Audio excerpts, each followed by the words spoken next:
Hey there, how is it going? Welcome to another series on Python programming on Learn with Arki. Before I begin, I would like all of you to kindly like and subscribe to my channel. Thank you.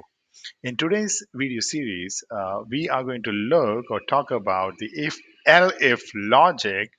The reason behind using this is that Python doesn't have any switch case statement, and this does not exactly cover the switch case statements like in C or C++. However, what it does is that it creates a shorthand form for the else if so that we can continue the processing, and it divides the sections into the other blocks. So in a typical if else statement, the if will be checked and the else will run only if the if fails, right? However, in the cases if we would like to check the multiple if statements, what do we need to do? So elif is a shorthand for else if. For example, I'm going to again declare three integer variables: x is equal to 5, y is equal to 10, and z is equal to 22, right? So I will check this logic here that if x is greater than y, I'm going to print out that x is greater than y. Uh, now here, I'm going to write out elif x is less than z, which means that if else if. So I'm continue the processing here by writing out that else check this condition that x is less than z. So print this particular statement out: x is less than z. Or finally, we will terminate the code by using the else. Right. So if and else never ran. So this is what I'm actually going to write here.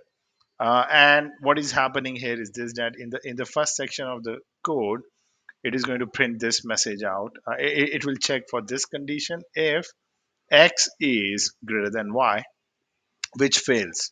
This statement is not true.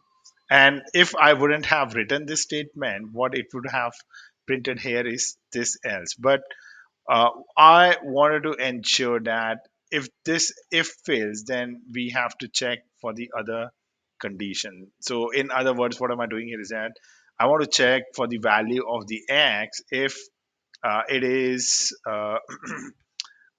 greater than y and it is less than z, and this is exactly what we are doing here. In other words, it is like it is like writing an and statement. Right. So this statement fails here, and then the loop will come here. So I'm checking for this value of the x, which is less than z. So this statement is true, therefore it got printed out.